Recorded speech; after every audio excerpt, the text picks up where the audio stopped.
बात कर रहे हैं पैनक्रियाज की। पैनक्रियाज को हिंदी में अर्धनासाय कहते हैं। इसका स्ट्रक्चर देखा जाए तो ये लीफ लाइक स्ट्रक्चर होता है, ठीक है। इसके साथ सबसे बड़ी खासियत ये है कि ये एक मिक्स्ड ग्लैंड है। ये हमारे बॉडी का एकमात्र मिक्स्ड ग्लैंड होता है। What is the meaning of mixed gland? Gland दो प्रकार होते हैं, पता है, एक्सोक्राइन और एंडोक्राइन। एक्सोक्राइन ग्लैंड वो होते हैं जो एंजाइम रिलीज करते हैं पाइप के द्वारा, डक्ट के द्वारा, नली के द्वारा। और एंडोक्राइन वो होते हैं जो हार्मोन निकालते हैं बिना नली के द्वारा, बिना नली ब्लड के द्वारा निकालते हैं।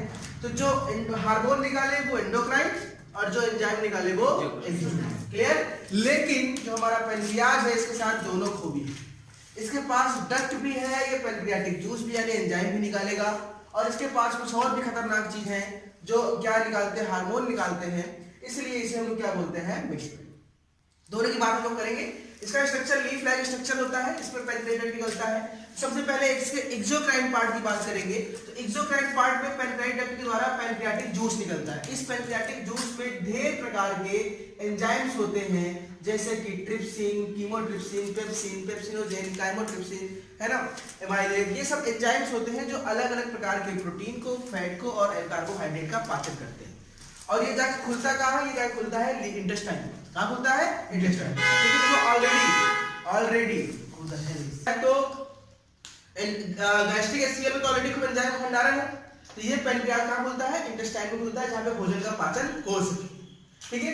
तो ये इसका एक्सोक्राइन पार्ट हो गया। एंडोक्राइन पार्ट की बात किया तो एक साइंटिस्ट थे, उनका नाम था लैंगरहैंस। क्या नाम था? लैंगरहैंस। लैंगरहैंस ने देखा कि पैनक्रियाज के सरफेस पे कुछ छोटे छोटे गड्ढे हैं, ठीक है। गड्ढे से आप देखो कोई समुद्र होता है तो समुद्र में बीच में जो जमीन होती है उसको द्वीप बोलते हैं, आइसलैंड्स बोलते हैं। जहाँ पर न्यूजीलैंड, ऑस्ट्रेलिया पूरा आइसलैंड ही है, पूरा द्वीप है।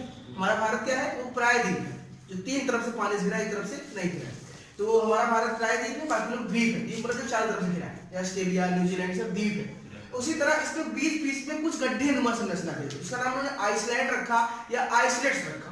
इसको कहा जाता है आइसलेट्स ऑफ लैंगरहैंस, क्योंकि लैंगरहैंस ने खोजा था। तो इसका नाम क्या है? Islets of Langerhans. अब आइसलेट्स ऑफ लैंगरहैंस के स्ट्रक्चर को अगर थोड़ा सा हम जूम कर दें तो हम देखेंगे कि इसके स्ट्रक्चर में ये जो गड्ढे आपको दिख रहे हैं, इन स्ट्रक्चर में कुल 3 प्रकार की कोशिकाएं पाई जाती हैं।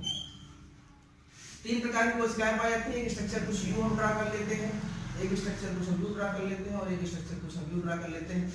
एक कोशिका का नाम है अल्फा सेल, दूसरे कोशिका का नाम है बीटा सेल और तीसरे का नाम है गामा सेल। यानी इसके एंडोक्राइन पार्ट की अगर हम बात करें पैनक्रियाज के, तो आइसोलेट्स ऑफ लैंगरहैंस में 3 प्रकार की कोशिकाएं होती हैं, अल्फा, बीटा और गामा। अल्फा, बीटा और गामा। अल्फा सेल से जो हार्मोन निकलता है उसका नाम है ग्लूकागॉन। क्या नाम है? ग्लूकागॉन। इन सब के बारे में डिटेल में हम पढ़ेंगे जब आपको चैप्टर पढ़ाएंगे एंडोक्राइन ग्लैंड में, आपके सिलेबस में है, ठीक है। आप लोग को डी फार्मा में भी है, बी फार्मा में भी है, तो उस पर डिस्कस करेंगे डिटेल में। अभी जान लो क्या करता है, ये ब्लड में ग्लूकोज के लेवल को बढ़ाता है, ब्लड में ग्लूकोज के लेवल को बढ़ाता है। दूसरा है बीटा सेल, इससे निकलता है इंसुलिन। ये सबसे फेमस, डायबिटीज के पेशेंट के लिए बहुत इंपॉर्टेंट।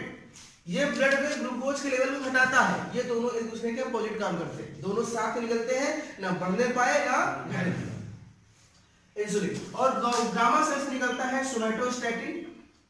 सोमैटोस्टैटिन को ही हम लोग ग्रोथ हार्मोन भी कहते हैं। ये हमारे शरीर के ग्रोथ का कारण होता है, मतलब शरीर का लंबा होना, मोटा होना, बड़ा होना, छोटा होना, ये सबको डिपेंड करता है ग्रोथ हार्मोन पे। अगर ये कम निकले तो लोग बौने हो जाते हैं, बहुत ज्यादा निकले तो बहुत भारी भरकम हो जाते हैं, नॉर्मल निकले तो इंसान नॉर्मल रहता है, ठीक है। तो ये पूरा का पूरा पोर्शन है। तो पैनक्रियाज का 2 पार्ट हो गया, एक्सोक्राइन और एंडोक्राइन। एक्सोक्राइन पार्ट से एंजाइम निकलते हैं जिसका काम बता दिया, एंडोक्राइन से हार्मोन निकलते हैं।